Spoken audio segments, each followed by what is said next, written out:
ನಲ್ಲಿ ಸುಮಾರು ವರ್ಷದಿಂದ ಈ ಸರ್ಕಲ್ ನಲ್ಲಿ ಸುಮಾರು ಜನದು ಡಿಮ್ಯಾಂಡ್ ಇತ್ತು. ಒಂದು ಒಳ್ಳೆ ಹಾಸ್ಪಿಟಲ್ ಆಗಬೇಕು.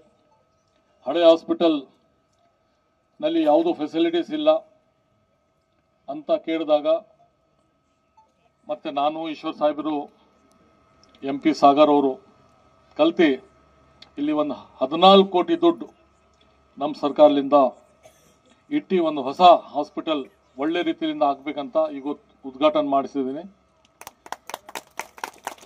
ಮೊದಲು ನಿಮ್ಮದು ಯಾವಾಗಲೂ ತಮ್ಮದು ಕಂಪ್ಲೇಂಟ್ ಏನಿತ್ತು ಅಂದ್ರೆ ಇಲ್ಲಿ ಡಾಕ್ಟರ್ ನೈಟ್ಗೆ ಇರಲ್ಲ ಅಂತ, ಸ್ಟಾಫ್ ನೈಟ್ಗೆ ಇರಲ್ಲ ಅಂತ.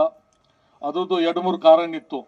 ಯಾಕಂದರೆ ಇಲ್ಲಿ ಫೆಸಿಲಿಟೀಸ್, ಸ್ಟಾಫ್ ಕ್ವಾರ್ಟರ್ಸ್ ಮತ್ತು ಬೇರೆ ಫೆಸಿಲಿಟೀಸ್ ಕಂಪ್ಲೀಟ್ ಇದ್ದಿಲ್ಲ. ಅದ್ರ ಸಲಗೆ ನೈಟ್ ಮತ್ತು 24 ಅವರ್ಸ್ ಎಲ್ಲರಿಗೆ ಡ್ಯೂಟಿ ಮಾಡೋದು ಕಷ್ಟ ಇತ್ತು. ಅದ್ರ ಸಲಗೆ ಇದರಲ್ಲಿ 4-5 ಹೊಸ ಕ್ವಾರ್ಟರ್ಸ್ ಮತ್ತು ಬೌಂಡ್ರಿ ವಾಲ್ ಮತ್ತು ಏನೇನು ಸ್ಟಾಫ್ಗೆ ಇರಬೇಕು ಫೆಸಿಲಿಟೀಸ್ ಅದು, ಮತ್ತು ಹಾಸ್ಪಿಟಲ್ನಲ್ಲಿ ಹೊಸ ಫೆಸಿಲಿಟೀಸ್ ಏನೇನು ಇರಬೇಕಂತ ಅದ್ರ ಸಲಗೆ 14 ಕೋಟಿ ದುಡ್ಡು ಖರ್ಚಾಗ್ಲತ್ತದೆ.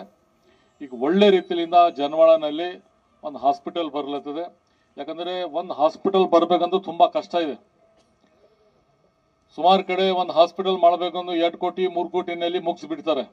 ಇಲ್ಲಿ 14 ಕೋಟಿ ಯಾಕೆ ಇಟ್ಟಿದೆ ಅಂದ್ರೆ ಒಂದು ಒಳ್ಳೆ ರೀತಿಯಿಂದ ಹಾಸ್ಪಿಟಲ್ ಆಗಬೇಕು, ಎಲ್ಲರಿಗೆ ಒಂದು ಫೆಸಿಲಿಟೀಸ್ ಸಿಗ್ಬೇಕು ಅಂತ ನಮ್ಮ ಕಾಂಗ್ರೆಸ್ ಸರ್ಕಾರನಲ್ಲಿ ಮುಖ್ಯಮಂತ್ರಿ ಸಿದ್ದರಾಮಯ್ಯ ಸಾಹೇಬರು ಮತ್ತು DK ಶಿವಕುಮಾರ್ ಸಾಹೇಬರು, ಈಶ್ವರ್ ಸಾಹೇಬರು ನಾವು ಎಲ್ಲ ಕಲ್ತು ಇಲ್ಲಿ ಈ ಜಾಗನಲ್ಲಿ ಹಾಸ್ಪಿಟಲ್ ಓಪನ್ ಮಾಡಿಸಿದೆವು. 2 ಎಕರೆಕ್ಕಿಂತ ಜಾಸ್ತಿ ಜಾಗ ಇದೆ.